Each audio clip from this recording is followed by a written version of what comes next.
question that I want to start with, the frame is what is it that is behind success? What is behind meeting your goals?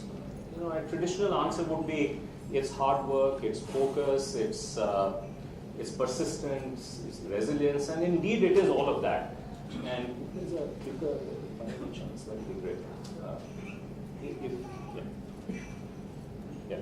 And it is all of that. But I think these are byproducts of something else. And something else is what I hope you will develop in yourself in the years to come. And that something else is what I want to talk to you a little bit about. And I want to start with a guy that some of you may have heard of. A guy, his name is Josh.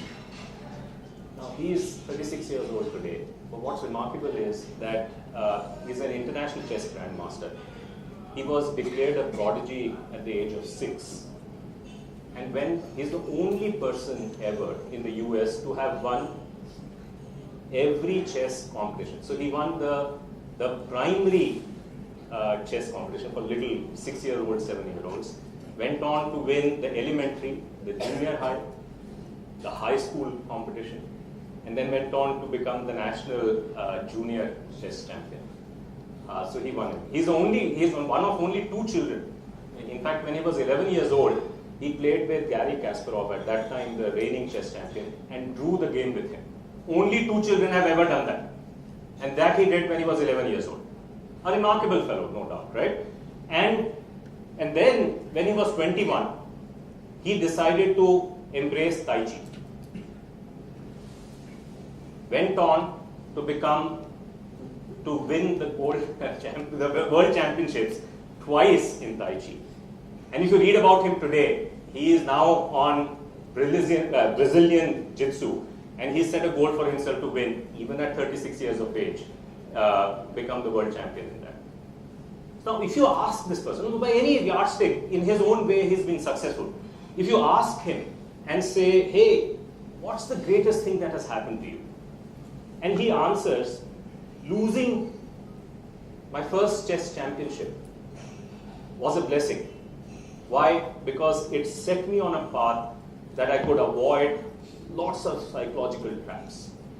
What psychological traps is he talking about? He's talking about the trap that I start believing that I'm a prodigy. I have innate talent, and therefore I don't need to put in the effort to succeed. And what is more, that when I hit an obstacle, in that situation, I will fall apart, right? And if I didn't get into that trap because I lost very early on the championship that I was competing for, right? Now this is significant, because if you now look at what a professor in Stanford talks about, how many of you have heard of Carol Dweck? Does that name ring a bell? No? Now, Carol Dweck, this is a relatively recent phenomenon. She has been researching people and has found that all of us really have one of 2 mindsets. One mindset is this mindset that Josh has, which is that my innate intelligence and abilities are fungible. They can be grown, they can be expanded, they can be developed. And that mindset, that way of thinking, is called the growth mindset. There's another set of people, roughly about 50% of the population here, going by Carol's research, would fall in the second category. And they have a mindset called the fixed mindset. The fixed mindset is that I got this intelligence and ability, and you know what? It was God's gift to me. I have it. I am innately smart. I am naturally inclined to do things well. And therefore, I am good at what I do. That's a view. Some of us have it. Now, what's interesting is that if you start at the age of 12, which is where it becomes visible as to which mindset do you have. If you ask children below that, it's not very clear. But by the time they get to 7th grade or so, you can actually start talking to them and discerning from that conversation as to which kind of a mindset that they have. And then you watch their performance from 7th grade onwards, you find that children who have the growth mindset begin to pull ahead from those who have the fixed mindset. Right? Now that's not very surprising, because they are at a stage when they're growing rapidly, and And if you have this kind of a growth mindset, then obviously you're investing in yourself, developing your abilities. It's a very natural phenomenon, nothing particularly surprising about that. So, but what's really interesting here is these two mindsets that we are talking about, the growth mindset and the fixed mindset, they underpin almost everything that we think of in terms of what drives our success. We think of effort, resilience, and all this list of things that you see here. Below that is actually this mindset that drives us. You probably agree with that. And it is the question that we should ask ourselves, therefore, is should we fix these manifestations of this mindset, or should we go back and fix the mindset first? And the argument that I want to leave with you today is that we must go back and fix this mindset first. But the first question that we have to ask, if I'm already 30, how many of you in this room are 30 plus? Oh God, yeah. So if almost all of us here are above 30, is it even possible for us to change this mindset? And I have somebody sitting beside me, and he is saying yes, and I wouldn't be here talking about this if the answer was no. So really, how we think of ourselves is really, really important. And why is it important? Because at the other end of the spectrum, if you don't think of Josh, you think of people who were not prodigies, who were the opposite of prodigies. Opposite of prodigies is Winston Churchill, who failed, for heaven's sake, his 6th grade. Right? The opposite of prodigy was Edison, who was told, and I lived in New Jersey for a number of years, and if you go to what is his now, his lab and his house turned into a museum, and you hear about his early days, he was a write-off, complete write-off in the eyes of people who were around him at that point in time.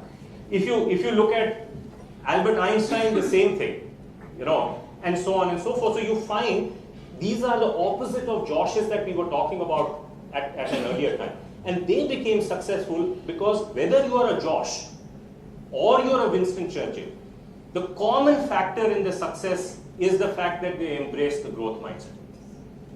Now the remarkable thing about Josh, and many Joshes are here in this room, is that despite his obvious natural talents, he did not fall into the trap of thinking of a fixed mindset. Now for these people, there was no choice but to embrace a growth mindset if they wanted to make something of their life. Right? So there is something to thinking about the growth mindset as you go forward. But let's answer the basic question that we're talking about, which is really, how does the growth mindset kind of work itself?